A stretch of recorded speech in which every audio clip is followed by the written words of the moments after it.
देखिए सवाल दिया है 8.25 मीटर का एक लंबवृत्तीय बेलन के आकार का एक टेंट है ना, जिसके आधार का व्यास 30 मीटर जिसके आधार का व्यास है 30 मीटर तथा ऊंचाई 5.5 मीटर दिया है। यह एक लंबवृत्तीय शंकु से घिरा हुआ है जिसका आधार समान है, जिसकी प्रति वर्ग 45 रुपए दर से लगाने वाले कैनवास का खर्च ज्ञात करना है। तो आइए देखते हैं सबसे पहले सवाल। इसमें दिया हुआ है टेंट की ऊंचाई 8.25 जो पूरे टेंट की ऊंचाई है, इसके बाद आधार का व्यास दिया हुआ है 30 मीटर। तो आधार का व्यास दिया है तो हम त्रिज्या बराबर निकाल लेते हैं। त्रिज्या यानी 30/2 कट जाएगा तो 15 मीटर। तो यहाँ पर 15 मीटर लिख दिया गया है ना। इसके बाद देखिए बेलनाकार भाग की ऊंचाई दिया है कितना 5.5 मीटर, जो हमने दिखा दिया है 5.5 मीटर। इसके बाद प्रति वर्ग मीटर खर्च यानी 1 वर्ग मीटर लगवाने में कैनवास का कितने रुपए लग जा रहा है 45 रुपए। तो सबसे पहले अब हमें करना क्या है, तो देख रहे हैं कि इस पर लंबवृत्तीय शंकु और ये बेलनाकार दोनों भाग है, तो कैनवास लगाएंगे तो शंकु पर भी लगेगा और बेलनाकार भाग पर भी लगेगा। तो सबसे पहले ये निकाल लेते हैं कुल कैनवास लगाने का क्षेत्रफल या कुल कैनवास का क्षेत्रफल। कुल कैनवास का क्षेत्रफल जिसमें हम लोग को शंकु की तिर्यक ऊंचाई भी चाहिए ना, तो तिर्यक ऊंचाई तो पता नहीं है और न तो शंकु के हमें ऊंचाई ही पता है। तो सबसे पहले शंकु की ऊंचाई ज्ञात के लिए शंकु की ऊंचाई यह बराबर, अगर हम लोग इस पूरी टोटल ऊंचाई में से इस बेलनाकार भाग की ऊंचाई घटा दे तो शंकु की निकल जाएगी ऊंचाई, अर्थात 8.25 माइनस 5.5। जब घटाया जाएगा तो कितना आएगा 6.75 आ जाएगा, सॉरी 3.75 ना मीटर। अब देखिए ये आ गया। इसके बाद शंकु की तिर्यक ऊंचाई ज्ञात कर लेते हैं। तिर्यक ऊंचाई 2.75 ये 2.75। यहाँ देखिए तिर्यक ऊंचाई यल बराबर जानते हैं हम लोग कड़ी में l square plus h square plus r square. अब एच का मान ऊंचाई आ गया हम लोग का 2.75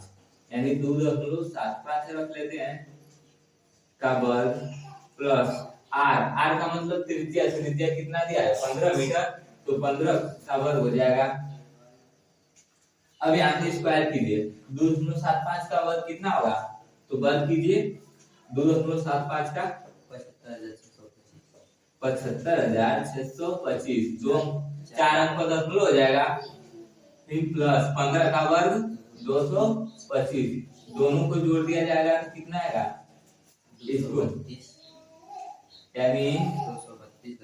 526.5.232। अब इसका अंडर रूट निकालेंगे तो 15.6 लगभग इतना ही आएगा 15.25 मीटर 15.25 ना। फिर इसके बाद देखिए अब इतना निकाल लिया, अब क्या करते हैं दोनों का क्षेत्रफल निकाल लेते हैं। क्षेत्रफल यानी पूरे कैनवास का क्षेत्रफल आ जाएगा, तो कैनवास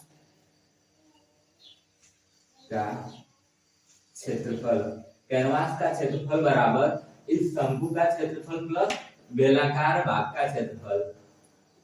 शंकु का पृष्ठीय क्षेत्रफल प्लस बेलनाकार भाग का क्षेत्रफल। बेलनाकार भाग का पृष्ठीय क्षेत्रफल क्या होगा पृष्ठीय क्षेत्रफल। अब देखिए शंकु का क्षेत्रफल जानते हैं पाई आर यल प्लस इसका बेलनाकार भाग का पृष्ठीय क्षेत्रफल क्या जानते हैं 2 पाई आर यल। अब दोनों में से कॉमन क्या मिल रहा है हम लोग को, तो कॉमन मिल रहा है 2 पाई आर ना, तो यहाँ पर क्या होगा यल प्लस 2यल। ठीक है, पाई का मान दिया हुआ है, कितना दिया हुआ है पाई का मान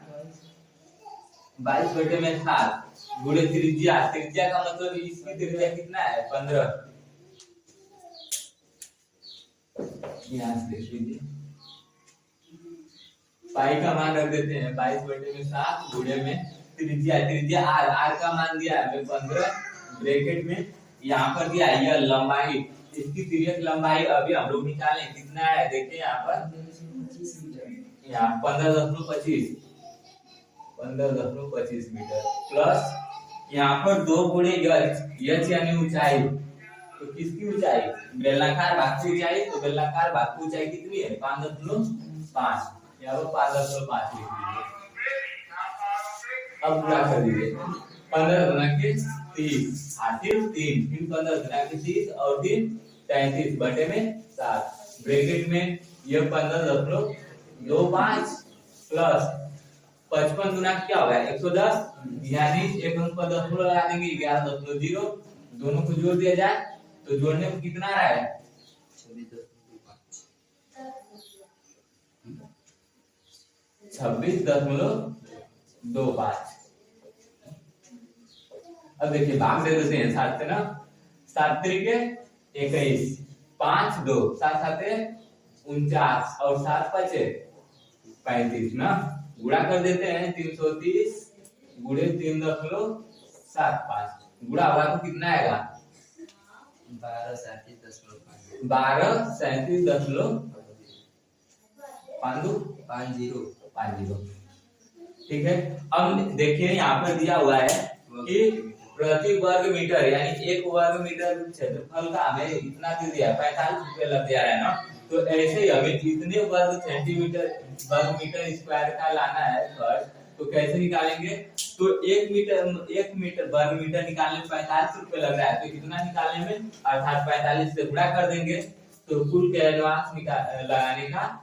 खर्च, कुल कैनवास लगाने का खर्च बराबर 45 गुणे 1237.50, गुणा करने पर कितना आ जाएगा 55.7 रुपए, यानी गुणा करने पर आ जाएगा, और गुणा करते तो अधिक समय लग जाता ना, इसलिए डायरेक्ट लिख दिए, ठीक है। उसकी एक खिलौना रॉकेट एक शंकु के आकार का है जो एक बेलन का अध्यारोपित है, जैसा कि आकृति में दिखाया गया है। संपूर्ण रॉकेट की ऊंचाई दे दिया है 26 सेंटीमीटर, जबकि शंक्वाकार भाग की ऊंचाई दे दिया है 6 सेंटीमीटर। शंक्वाकार भाग के आधार का व्यास 5 सेंटीमीटर है जो अलग से वृत्त में दिखाया गया है, तथा और बेलनाकार भाग के आधार का व्यास है 3 सेंटीमीटर। यदि शंक्वाकार भाग पर नारंगी रंग का किया जाना है और बेलनाकार भाग पर पीला रंग का किया जाना है, तो प्रत्येक रंग द्वारा रॉकेट का रंगे जाने वाला भाग का क्षेत्रफल ज्ञात कीजिए, जहाँ पाई का मान रखना है 3.14, जो दिया है उसको लिख लिया जाता है। सबसे पहले दिया है क्या क्या दिया है, तो शंक्वाकार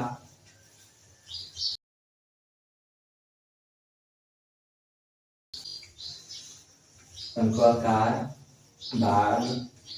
का व्यास बराबर 5 सेंटीमीटर। जब 5 सेंटीमीटर दिया है तो त्रिज्या r बराबर 5/2 अर्थात 2.5 सेंटीमीटर ना। इसी प्रकार ये बेलन का भी दिया है, बेलन की ऊंचाई तब क्या हो जाएगी,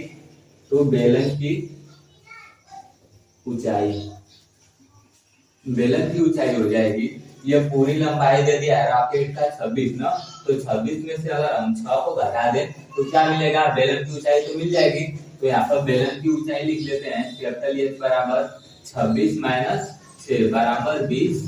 सेंटीमीटर, ठीक है। अब इसकी त्रिज्या यानी बेलन का आधार का व्यास तो दे दिया है, बेलन के आधार का व्यास 3 सेंटीमीटर ना, तो इसकी त्रिज्या देखिए, इसकी ऊंचाई को कैपिटल एच मान लिए हम लोग, तो इसकी त्रिज्या को मान लेते हैं कैपिटल आर, और इसकी त्रिज्या कितनी हो जाएगी 3/2 अर्थात 1.5 सेंटीमीटर। अब बात करते हैं कि सबसे पहले इसमें शंकु का जो शंक्वाकार भाग है इसकी तिर्यक ऊंचाई निकाल लेते हैं ना। तो तिर्यक ऊंचाई शंकु की तिर्यक ऊंचाई, शंकु की तिर्यक ऊंचाई, शंकु की तिर्यक ऊंचाई यल बराबर होता है कड़ी में r square plus h square ना, जिसमें शंकु की त्रिज्या दिया हुआ है, कितना दिया हुआ है 2.5, तो 2.5 हो गया स्क्वायर प्लस एच, इसकी ऊंचाई कितनी है तो 6 सेंटीमीटर है, तो 6 लिख लीजिए स्क्वायर। अब देखिए 2.5 का वर्ग करते हैं तो कड़ी में कितना आ जाएगा 25, 25 का वर्ग होता है 625, क्योंकि 2 अंक का दशमलव आ जाएगा, प्लस 6 का वर्ग 36, और 36 और इसको जोड़ेंगे तो 42.25, इसका वर्गमूल निकालेंगे तो 6.5 सेंटीमीटर आ जाएगा ना। इसके बाद देखिए यानी शंकु की तिर्यक ऊंचाई निकाल ली है, अब हम लोग निकालते हैं इसका क्षेत्रफल। और चूंकि शंकु को रंगा जा रहा है नारंगी से और इस बेलनाकार भाग को रंगा जा रहा है पीले से, तो नारंगी भाग से रंग रहे हैं तो इसका जो कैनवास लगाएंगे ऊपर ऊपर ही लगाएंगे, अंदर तो लगाएंगे नहीं, जो बेलन से ढक गया है। तो मतलब जब हम इसका क्षेत्रफल निकालेंगे तो शंकु का क्षेत्रफल प्लस इसके आधार का क्षेत्रफल और माइनस कर देंगे जो बेलनाकार भाग का आधार है ना, क्योंकि वहां तक तो हम लोग का कपड़ा लगेगा नहीं, तो इसलिए नारंगी रंग से रंगे भाग का क्षेत्रफल बराबर शंकु का वक्र पृष्ठीय क्षेत्रफल, शंकु का वक्र पृष्ठीय क्षेत्रफल प्लस शंकु के आधार का क्षेत्रफल, शंकु के आधार का क्षेत्रफल माइनस बेलनाकार भाग के आधार का क्षेत्रफल, यानी बेलन के आधार का क्षेत्रफल, बेलन के आधार का क्षेत्रफल, ठीक है, बेलन के आधार का क्षेत्रफल। अब यहाँ तक तो हो गया। तो यहाँ देखिए शंकु का वक्र पृष्ठीय क्षेत्रफल, शंकु का वक्र पृष्ठीय क्षेत्रफल क्या होता है पाई आर यल, ठीक है। फिर इसके बाद शंकु के आधार का क्षेत्रफल, शंकु का आधार कैसा होता है देखिए आपको बताया गया, शंकु का आधार कैसा है वृत्ताकार है, तो वृत्त का क्षेत्रफल क्या होता है पाई आर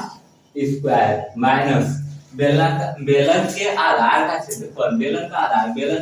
भी क्या है वृत्ताकार है, और इसकी त्रिज्या हम लोग क्या माने हैं कैपिटल आर, तो यहाँ पर पाई आर स्क्वायर कैपिटल आर हो जाएगा ना। अब देखिए इसमें कॉमन क्या मिल रहा है सब में, तो सब में हमें कॉमन मिल रहा है पाई ना, इसलिए पाई को कॉमन कर लेते हैं, और ब्रैकेट में r l plus r square minus r square, ठीक है। मान रख दिया जाए, पाई का मान रखना हमको 3.14, ब्रैकेट में आर त्रिज्या यानी किसकी त्रिज्या शंकु की, शंकु की त्रिज्या कितनी है 2.5, अब गुणे यल का मतलब लंबा, इसकी तिर्यक ऊंचाई, तो तिर्यक ऊंचाई हम लोग निकाले कितना है 6.5 प्लस अभी त्रिज्या लिख दी है 2.5, तो यहाँ स्क्वायर करना है ना, तो 2.5 का वर्ग और माइनस आर कैपिटल आर किसका मान लिखा गया है, किसकी त्रिज्या है, तो ये बेलन के आधार का त्रिज्या है ना 1.5 सेंटीमीटर, तो यहाँ पर लिख लीजिए 1.5 का वर्ग ब्रैकेट क्लोज 3.14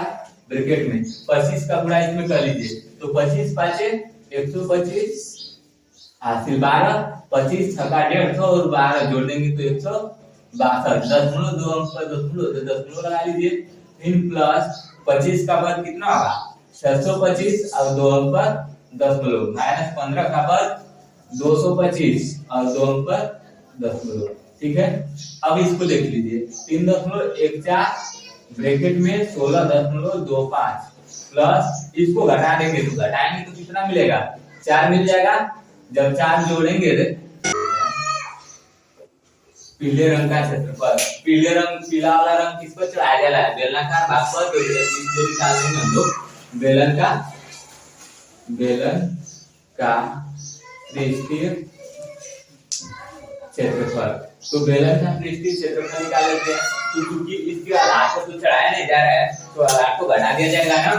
माइनस बेलन के आधार का क्षेत्रफल। तो अब देखिए बेलन का क्षेत्रफल क्या होता है 2 पाई r h माइनस आधार का, क्योंकि कैपिटल R माइनस इसकी त्रिज्या तो कैपिटल R ना, और घटा देंगे तो क्या आएगा पाई r स्क्वायर। तो इसमें कॉमन क्या मिल रहा है हम लोग को पाई r कॉमन मिल जा रहा है ना। अब ब्रैकेट में 2h माइनस r जब जोड़ दिया जाए तो क्या होगा, पाई का मान कितना रखना है 3.14 गुणे r, त्रिज्या कितना दिया हम लोग को देख लीजिए 1.5, तो 1.5 रख दिया जाए। ब्रैकेट में 2 गुणे h यानी ऊंचाई, बेलन की ऊंचाई कितनी आ रही है यहाँ पर देख लीजिए, यानी घटाए 26 में से 6 घटा देंगे तो 20 ना, यानी 20 माइनस r का मतलब 1.5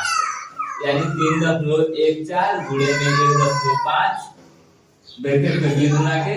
40 में से 1.5 घटा देंगे तो इसका कर लीजिए 15 चौको 7 को 0 आते 6 15 को 15 6 21 हाथी 2 हो गया 15 या 45 45 2 47 और 3 पद अदलो है तो 3 पद अदलो लगा लीजिए गुणे में 40 में से 1.5 घटा देंगे तो 38.5 और गुणा कर दिया जाएगा तो उसकी देखिए गुणा करने पर आ जाएगा हम लोग का 195.465 सेंटीमीटर स्क्वायर। ये हो गया आपका आंसर।